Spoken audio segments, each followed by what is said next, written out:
ओम नारायण नारायण नारायण नारायण। सब मित्रों को राम राम। दोस्तों, आज 24 जून को यानी आपातकाल लगने की तिथि के एक दिन पहले कंगना रनौत ने अपनी आने वाली फिल्म इमरजेंसी के ऑफिशियल टीजर को यूट्यूब पर रिलीज कर दिया है। उनके प्रोडक्शन हाउस की यानी मणिकर्णिका फिल्म्स के ऑफिशियल यूट्यूब चैनल पर 1 मिनट और 13 सेकंड के इस टीजर को रिलीज किया गया है। इस टीजर के बारे में हम बात करें उससे पहले इमरजेंसी पर थोड़ी सी हम चर्चा कर लेते हैं। दोस्तों, इसमें कोई संदेह नहीं कि आपातकाल इमरजेंसी स्वतंत्र भारत के इतिहास का सबसे रक्तरंजित, सबसे बर्बर एवं सबसे काला पन्ना रहा है। 25 जून 1975 को विश्व ने वो तानाशाही फैसला देखा था। रातों रात इमरजेंसी लागू कर दी गई थी और 21 महीनों तक यानी 21 मार्च 1977 तक भारत ने आपातकाल का वो दंश झेला था। आपातकाल लगने के 13 दिन पहले यानी 12 जून 1975 को इलाहाबाद हाईकोर्ट ने इंदिरा गांधी के विरुद्ध निर्णय सुनाया था। 1971 के रायबरेली चुनाव में राजनारायण जी इंदिरा गांधी के विरुद्ध चुनाव लड़े थे, जिसमें राजनारायण जी हार गए थे। जिसके बाद में उन्होंने इंदिरा गांधी पर आरोप लगाए थे कि इंदिरा गांधी ने सरकारी मशीनरी का, सरकारी सुविधाओं का दुरुपयोग किया था चुनाव जीतने के लिए, वोटरों को पैसे बांटे थे, चुनाव में धांधली की थी। और ये सारे आरोप लेकर राजनारायण जी इलाहाबाद हाईकोर्ट गए थे और इलाहाबाद हाईकोर्ट ने 12 जून 1975 को इंदिरा गांधी के विरुद्ध निर्णय सुनाते हुए तुरंत उन्हें पद से हटने के लिए कहा था और 6 वर्षों तक इंदिरा गांधी पर बैन लगा दिया था। यानी 6 वर्षों तक वे किसी भी पद पर नहीं रह सकती थी और चुनाव भी नहीं लड़ सकती थी। जिसके बाद इंदिरा गांधी सुप्रीम कोर्ट गई थी, पर सुप्रीम कोर्ट ने भी इलाहाबाद हाईकोर्ट के निर्णय को सही बताया और 24 जून 1975 को यानी आपातकाल लगने से ठीक एक दिन पहले सुप्रीम कोर्ट ने यह निर्णय सुनाया था और साथ में ही इंदिरा गांधी पर और सख्ती दिखाते हुए उनसे तुरंत सारी सुविधाएं हटाने के लिए सुप्रीम कोर्ट ने कहा था। परंतु इसके बाद इंदिरा गांधी ने अपने राजनीतिक भविष्य को खतरे में देखकर, अपनी सीट, अपना पद जाते हुए देखकर तुरंत रातों रात राष्ट्रपति फखरुद्दीन अली से आदेश लेकर देश में आपातकाल लागू कर दिया था, इमरजेंसी लागू कर दी थी। मध्यरात्रि को इमरजेंसी लागू होने के 3 घंटे के अंदर ही देश भर के जितने भी मीडिया हाउस थे उनके इलेक्ट्रिसिटी कनेक्शंस को काट दिया गया था और उसके बाद एक एक करके, एक के बाद एक विपक्ष के जितने भी नेता थे उनको अरेस्ट करना शुरू कर दिया गया था, जिसमें राजनारायण जी भी थे, अटल बिहारी वाजपेयी जी थे, लाल कृष्ण आडवाणी जी थे, जयप्रकाश नारायण जी थे, जॉर्ज फर्नांडिस जी थे।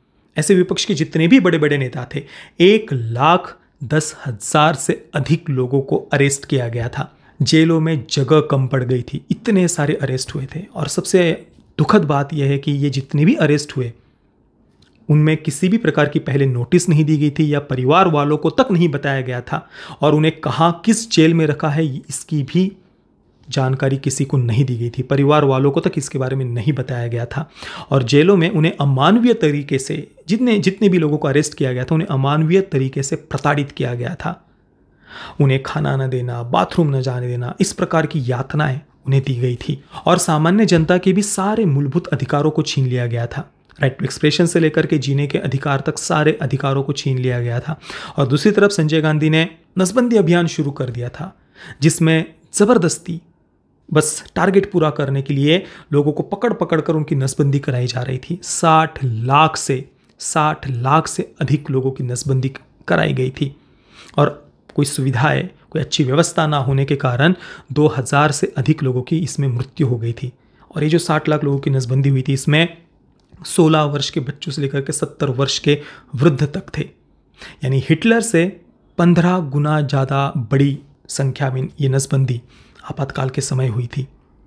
पर इन सब की भी अपेक्षा सबसे ज़्यादा दुखद और निंदनीय और भयावह जो निर्णय था वो था संविधान में गैर कानूनी तरीके से, असंवैधानिक तरीके से सेक्युलरिज्म और सोशलिज्म इन 2 शब्दों को जोड़ना।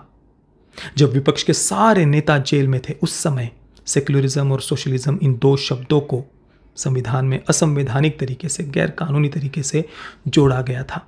तो ये था कुल मिलाकर इमरजेंसी का समय।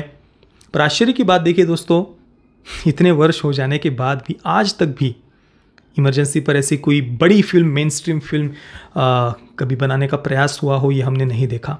एक हिंदू सरकार नाम की फिल्म आई थी मधुर भंडारकर की, 2017 में वो फिल्म रिलीज़ हुई थी और मैंने उसका उस समय रिव्यू भी किया था। पर बाद में पता नहीं जब मैं सारे वीडियोस दूसरे चैनल पर ट्रांसफ़र कर रहा था, हमारे प्रतीक स्पीक्स चैनल पर, तो उस समय वो वीडियो मुझसे डिलीट हो गया था। अभी मैंने काफ़ी खोजा पर अभी मुझे मिला नहीं है। अगर बाद में कभी लैपटॉप में या कहीं पर मिलता है तो वो वीडियो मैं आपको अवश्य दिखाऊंगा। तो इंदु सरकार ये एक फिल्म आई हुई है, वो भी ठीक ठाक प्रोडक्शन वैल्यू के साथ में बनी हुई फिल्म थी। हालांकि जब वो फिल्म रिलीज़ हुई थी तो काफ़ी उसका विरोध हुआ था। प्रोटेस्ट वगैरह अलग अलग जगह पर थिएटर के बाहर कांग्रेस के कार्यकर्ताओं के द्वारा किए गए थे। पर आश्चर्य देखिए, इतनी बड़ी घटना स्वतंत्र भारत की, दुखद, भयावह, पर उसके बारे में कभी भी फिल्म इंडस्ट्री जो बड़ी क्रांति की बातें करती है, रिवॉल्यूशन की बातें करती है, सिस्टम को उखाड़ फेंकने की बातें करती है, उन्हें इस पर कभी फिल्म बनाने के बारे में सूझा नहीं। इस पर बस सब चुप्पी साध लेते हैं। केवल यही नहीं, कांग्रेस के ही नेता अमृत नाहटा, उन्होंने किस्सा कुर्सी का नाम की फिल्म बनाई थी 1978 में। 1975 में इमरजेंसी लागू होने के बाद में वे कांग्रेस से हट गए थे। कांग्रेस के ही नेता थे, 2 बार कांग्रेस के ही टिकट से लोकसभा चुनाव भी जीते थे, पर बाद में उन्होंने कांग्रेस को छोड़ दिया था इमरजेंसी के निर्णय के बाद, और किस्सा कुर्सी का नाम की फिल्म बनाई थी जो एक पॉलिटिकल सटायर थी। इंदिरा गांधी और संजय गांधी, इन पर एक हल्के फुल्के अंदाज में तंज कसा गया था, पर उस फिल्म को बैन कर दिया गया था और ऐसा वैसा बैन नहीं लगाया गया था। इस फिल्म की जो मास्टर प्रिंट थी, जो सेंसर बोर्ड में सबमिट की गई थी, उसे वहाँ से बाहर निकाल कर सारी की सारी जितनी भी मास्टर प्रिंट थी इस फिल्म की, उन्हें जला दिया गया था। बाद में एक शाह कमीशन का गठन किया गया था इसकी जांच करने के लिए 1977 में सरकार बदलने के बाद, और फिर उस कमीशन ने संजय गांधी और वीसी शुक्ला, जो उस समय इंफॉर्मेशन एंड ब्रॉडकास्टिंग मिनिस्टर थे, उन दोनों को दोषी पाया था। तो मतलब असहिष्णुता, इंटॉलरेंस किसे कहते हैं, वो उस समय देश ने देखा था। पर आज हम देखते हैं कि जितने भी लिबरल्स है, वामपंथी है, लेफ्टिस्ट है, या जो फिल्म इंडस्ट्री के भी कई सारे कथित स्टार वगैरह, उन्हें आज भारत में इंटॉलरेंस दिखाई दे रहा है। जबकि हम देखते हैं कि खुले आम आज मोदी जी को किस प्रकार की गालियाँ दी जाती है, कितनी कितनी कैसे कैसे शब्द उपयोग किए जाते हैं। कईयों ने तो मोदी जी को गालियाँ दे देकर ही अपना पूरा करियर बना लिया है 2014 के बाद में, चाहे वो पॉलिटिकल एनालिस्ट बनना हो सोशल मीडिया पर, या फिर स्टैंड अप कॉमेडी करना हो, या राजनीतिक क्षेत्र में भी हमने देखा कई सारे स्टूडेंट नेता, वो मोदी जी को गालियाँ दे देकर कईयों ने अपना करियर बना लिया। पर फिर भी उन्हें आज देश में असहिष्णुता, इंटॉलरेंस दिखाई दे रहा है। जबकि 2014 के बाद में हमने देखा कि सबसे ज़्यादा वामपंथी विचारधारा की फिल्में या वेब सीरीज़ कभी बनी है तो वो 2014 के बाद में ही बनी है।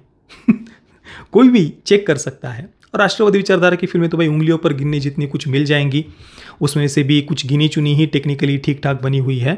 बाकी तो लगभग 95% कंटेंट हम देखते हैं, चाहे वो थिएटर में रिलीज़ होने वाला हो या OTT पर रिलीज़ होने वाला हो, ज़्यादातर वामपंथी या वोक माइंडसेट वाला ही हम देखते हैं। फिर भी कुछ लोगों को आज असहिष्णुता या इंटॉलरेंस दिखाई देता है। तो मतलब कहने का तात्पर्य है कि ऐसा समय हमने देखा हुआ है कि जब इस प्रकार की पॉलिटिकल सटायर बनाना भी कितनी बड़ी बात होती थी।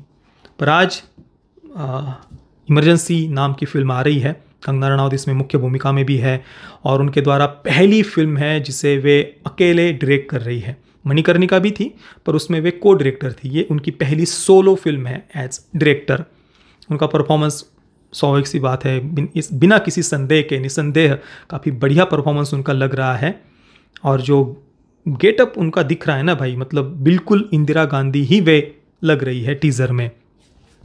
बाकी तो देखिए, मैंने अपने एक्सपेक्टेशंस को कम ही रखा है, क्योंकि पिछले कुछ समय में जिस प्रकार का कंटेंट बॉलीवुड से आया है तो ज़्यादा कुछ एक्सपेक्टेशंस मैंने रखे ही नहीं है। और ऊपर से कंगना रनावत की बात करें तो भाई सच कहूँ तो मैंने कंगना रनावत को सपोर्ट करते हुए कुछ वीडियोज़ बनाए थे आज से 2-3 वर्ष पहले, पर अभी तो मन ही उठ गया है जब से वो लॉकअप सीरियल में जो कुछ भी था वो अल्ट बालाजी पर आया था, उसमें कंगना रनावत गई थी। और हाल ही के बीच के समय में जो कुछ भी ऐसे कुछ उनके वक्तव्य भी आए हैं, जो एक प्रॉपर वे में अपनी बात को रखना चाहिए ना, वो नहीं दिखता हमें। और कई बार ऐसी भाषा का उपयोग कंगना रनावत कर लेती है कि भाई फिर राष्ट्रवाद का या राष्ट्रवादी विचारधारा का ही मजाक बनाने का एक अवसर मिल जाता है लेफ्टिस्टों को, वामपंथियों को। तो अपनी भाषा पर वो संयम भी नहीं दिखता कंगना रनावत का, जिस प्रकार की लैंग्वेज वे कई बार उपयोग करती है, या लॉकअप जैसी सीरीज़ में जाना, या जो कुछ भी बीच के समय में हुआ है, मेरा तो मन ही उठ गया है, सच कहता हूँ। अब बस देखते हैं फिल्म कैसी होगी। फिल्म के लिए तो मैं उत्सुक हूँ, इसमें कोई संदेह नहीं है। देखना चाहता हूँ कि क्या उन्होंने दिखाया है, कितनी सच्चाई वे दिखा पाती है इस फिल्म में। और कहानी क्या होगी वो सबसे ज़्यादा मैं उत्सुक हूँ देखने के लिए। उनके अलावा बाकी जितनी भी कास्टिंग है फिल्म की वो भी मुझे बहुत इंटरेस्टिंग लग रही है। अभी बढ़िया कास्टिंग की है उन्होंने, बस फिल्म अच्छी हो यही हम अपेक्षा कर सकते हैं। बाकी दोस्तों आपके इस टीजर पर क्या विचार है मुझे आप नीचे कमेंट में अवश्य बताना। ये वीडियो देखने के लिए आप सभी मित्रों का बहुत बहुत धन्यवाद। जय श्री राम, वंदे मातरम।